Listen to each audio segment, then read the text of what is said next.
O texto que eu escolhi para compartilhar com vocês rapidamente é lá em Mateus capítulo 25, do versículo 14 ao 18.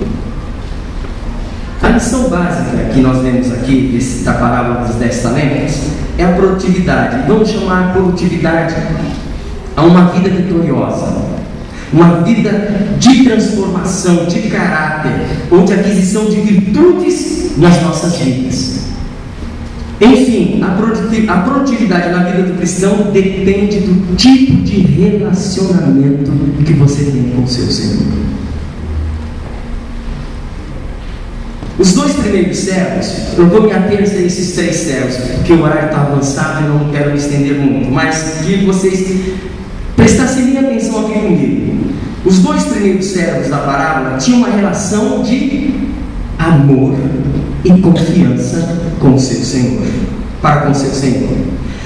O Senhor desses 2 servos acreditava neles, tanto é que ele confiou em 5 e 2. O maior número de talentos foi confiado a esses 2, né? O Senhor acreditava neles, e esses servos o amavam aquele Senhor, respeitavam, admiravam. Então, quando o Senhor foi embora, eles rapidamente trabalharam.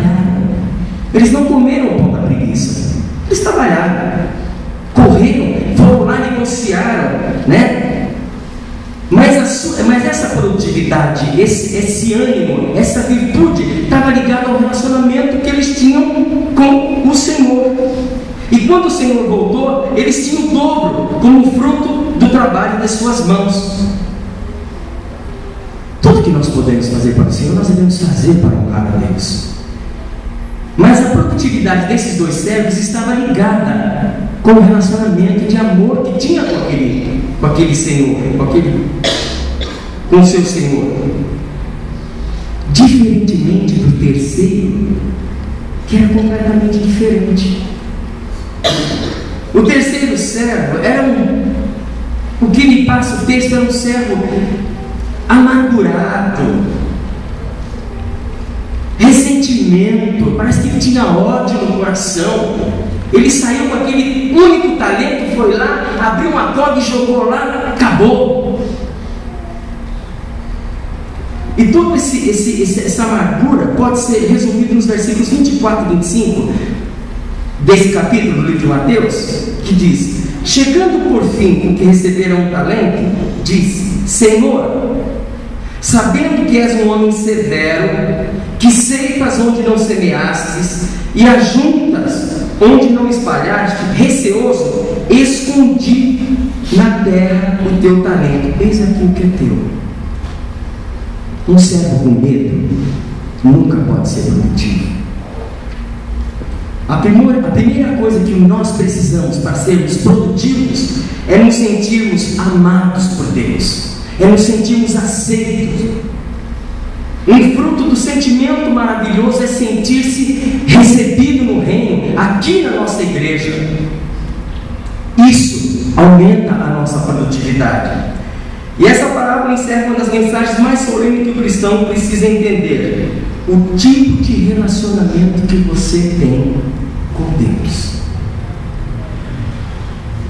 Às vezes nós nos unimos, pensamos que nos tornamos cristãos. No entanto, nunca descobrimos o que realmente é ser um cristianismo. Hoje na escola dominical, o pastor Isaías me fez uma pergunta. Eu fui o primeiro a ser perguntado. Ele falou assim: Marcos, você teve algum momento na sua vida que você sentiu que Deus nunca te ouviu? Eu disse: não, nunca. Sempre, em toda a minha vida, eu senti, desde o momento que eu falo com Deus, eu tenho certeza que Ele ouviu a minha oração, mas o tempo dele é outra história. Passamos a vida frequentando uma igreja chamada cristã, mas nunca percebemos ou participamos do gozo da vida cristã. Voltamos um pouquinho lá no Jardim do Éden, muito interessante, a questão do medo, né, da vergonha. Quando Deus criou Adão e Eva, Ele os criou não para serem robôs. programados para obedecer. Deus criou para que eles fossem filhos. E Deus não quer escravos. Deus nunca quis escravos.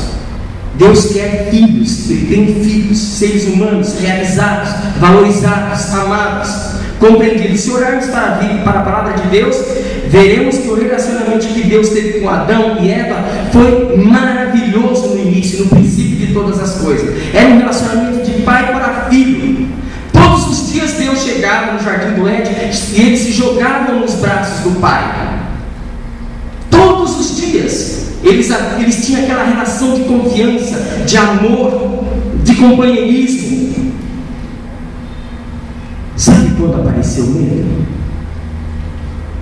Quando o ser humano tentou fazer-se o Deus de sua própria vida.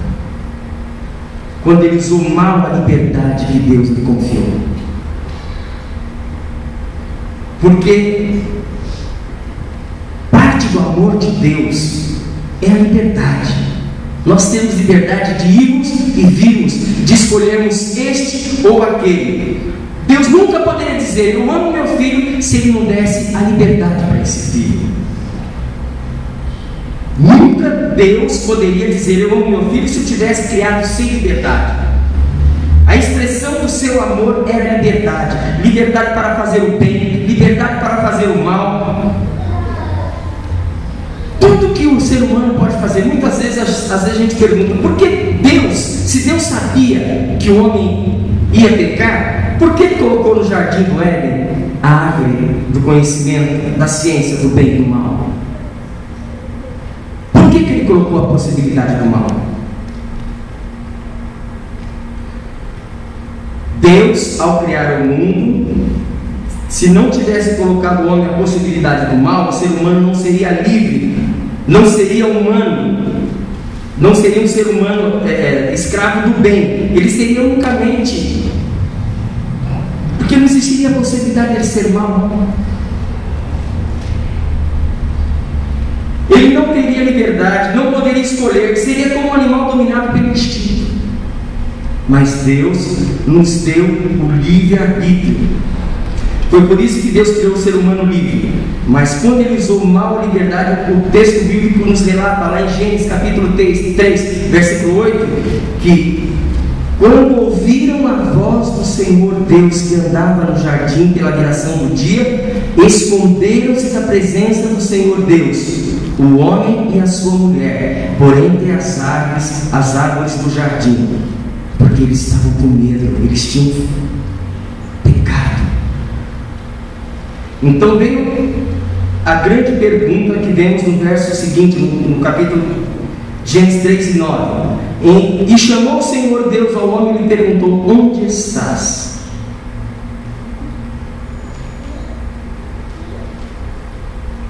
E aí vem a resposta, né? O homem escondido atrás da árvore, seminu, com vergonha, arruinado, quebrado, culpado, atormentado pela consciência, e disse: Senhor, tive medo e me escondi. Um cristianismo sadio, meus irmãos, não pode haver lugar para o medo. Em 1 João capítulo 4, versículo 18, fala que o amor de Deus lança fora todo medo. O medo é fruto do pecado. Antes da entrada do pecado não existia medo. Deus nunca desejou que no relacionamento que ele tivesse com seus filhos existisse a palavra medo. Medo é fruto do pecado.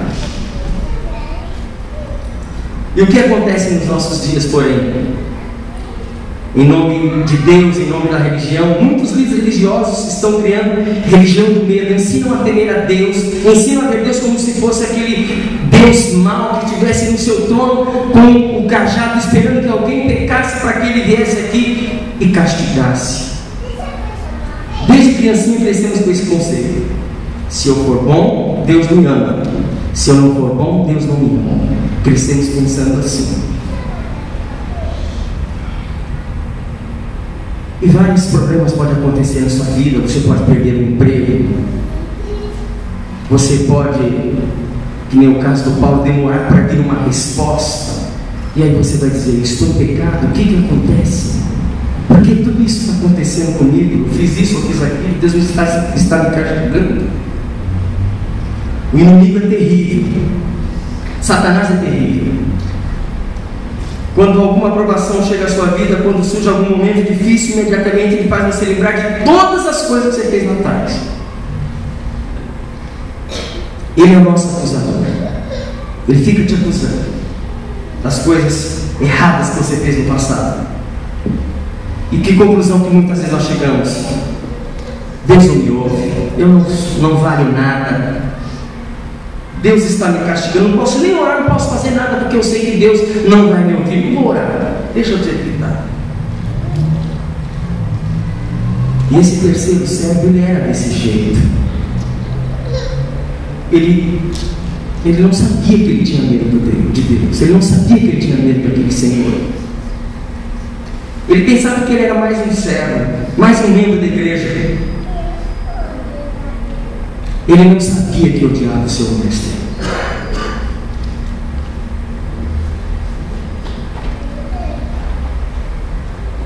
Ele fez algumas acusações, né? No final, ele disse: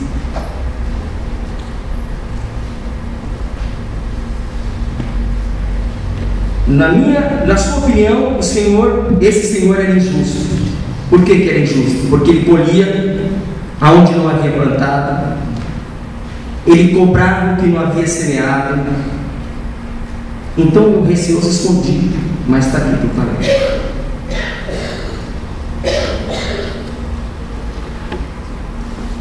Qual tipo de cristianismo você pratica nessa hora? Essa é a minha pergunta para você. Você tem medo de Deus? Qual é o seu relacionamento com Deus?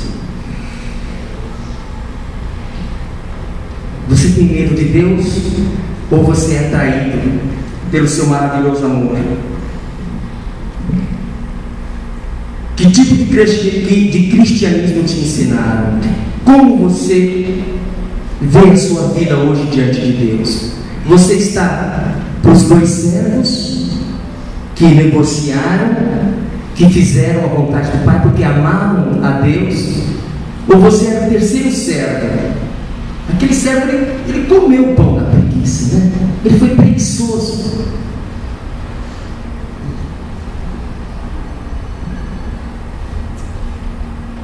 Ele foi bastante preguiçoso, ele não quis fazer a vontade do Pai. Aleluia. Mas nesta noite, Jesus está te chamando para que você tenha um relacionamento de pai para filho com Ele. Jesus está querendo que você esteja ao lado dele, que você seja um servo que tem um relacionamento de amor com Ele, um relacionamento apaixonado. Ele não quer que você enterre o seu talento, Ele quer que você coloque a sua vida à disposição de Deus. Ele quer ter um relacionamento de amor com você. Talvez você possa achar que errou alguma vez, ou duas, ou três, não importa.